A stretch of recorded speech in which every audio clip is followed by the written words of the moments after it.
septembre 1914, les Allemands sont au nord de Paris. Le général Joffre décide d'une offensive, c'est la première bataille de la Marne. Chevaux et trains transportent les renforts. Le général Gallieni, gouverneur militaire de Paris, réquisitionne près de 600 taxis pour transporter plus de 4000 soldats vers le front. Derrière la première tranchée conquise, il y a encore d'autres tranchées. Et ainsi de suite. Il nous faudrait percer la croûte terrestre à l'infini pour venir à bout de ces tranchées qui se multiplient. On fait appel aux canonniers, les nouveaux deus ex machina de l'artillerie.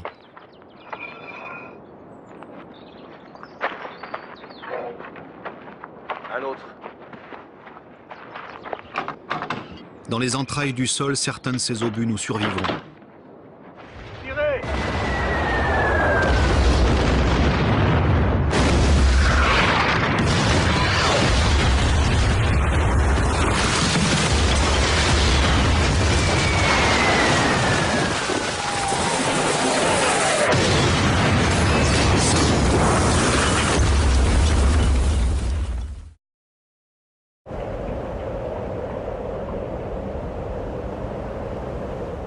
Passer au gaz, un tournant dans la guerre.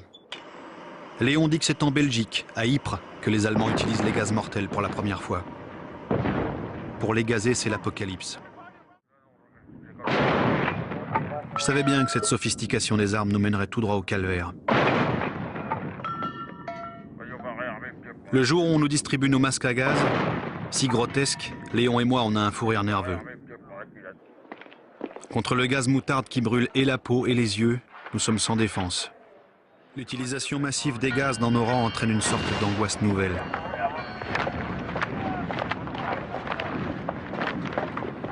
Les symptômes liés au gaz sont évidents. Aucune visibilité. Incompréhension totale avec son coéquipier.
Les foules italiennes sont mobilisées dans un enthousiasme relatif. La propagande de guerre est animée surtout par les nationalistes, Gabriele D'Annunzio par exemple. Un des combattants les plus patriotes, c'est Benito Mussolini.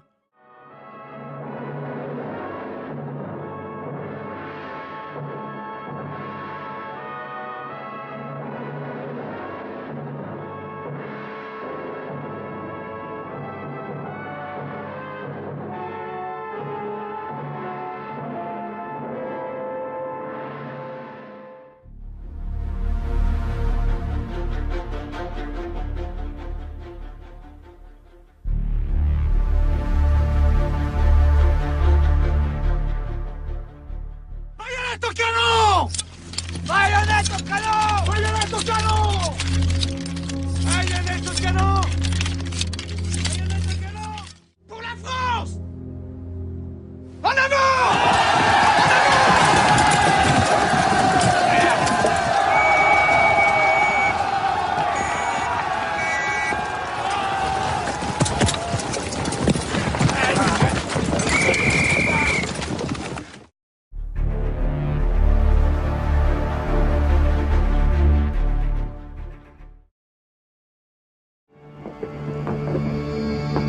« 1er juillet 1916, il est 7h30 du matin. Pour des milliers de soldats britanniques, voici venu leur hache. Ils attendent ce moment depuis des mois. L'artillerie a pilonné les positions allemandes et les fantassins s'attendent à une faible résistance.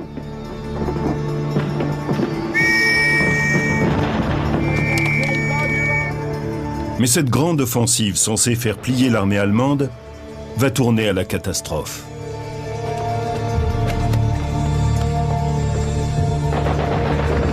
En l'espace d'une journée, près de 30 000 soldats britanniques sont blessés et plus de 19 000 perdent la vie. C'est le jour le plus sanglant qu'ait connu cette armée.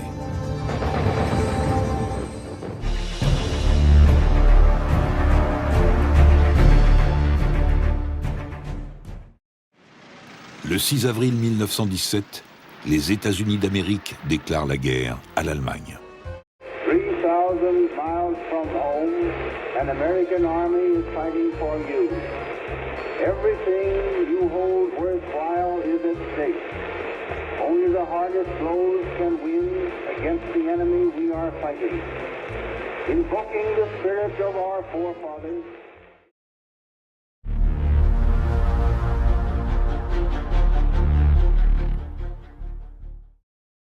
Les chars français vont rentrer dans la danse.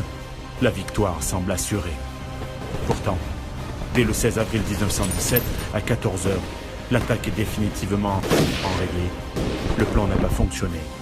Des milliers d'hommes sont tombés et des dizaines de milliers vont encore périr car Nivelle, malgré sa promesse que l'offensive durerait au maximum de 24 à 48 heures, va persévérer. Obstination assassine, cause de mutinerie.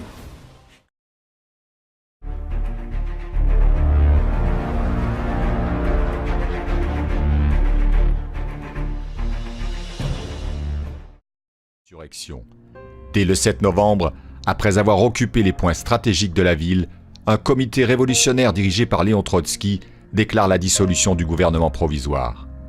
En fin de journée, le palais d'hiver est pris d'assaut, le gouvernement et la ville tombent aux mains des bolcheviks.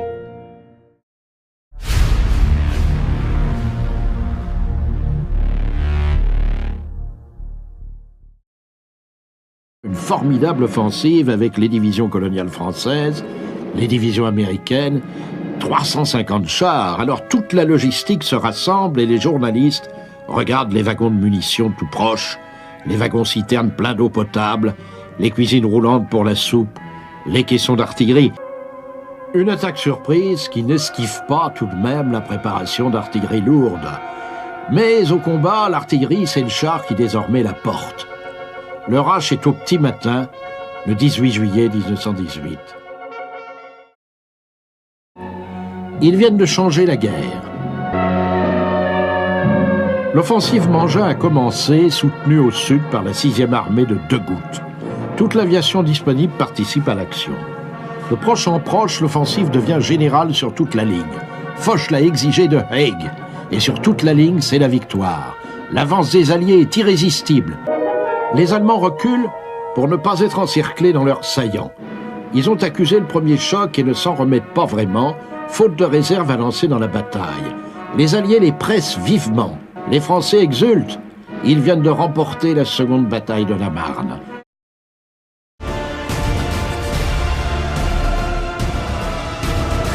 ce train, le secrétaire d'État Herzberger, président de la délégation allemande, le comte von Oberndorf, envoyé extraordinaire et ministre plénipotentiaire, le général-major von Winterfeld et le capitaine de vaisseau Ranseloff, qui prendront part aux négociations.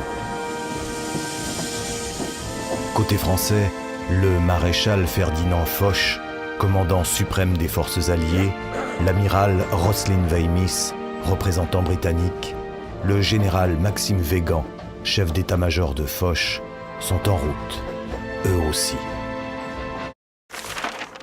Toutes les conditions exigées pour la suspension des hostilités ayant été acceptées par l'ennemi, l'armistice est entré en vigueur ce matin à 11 h.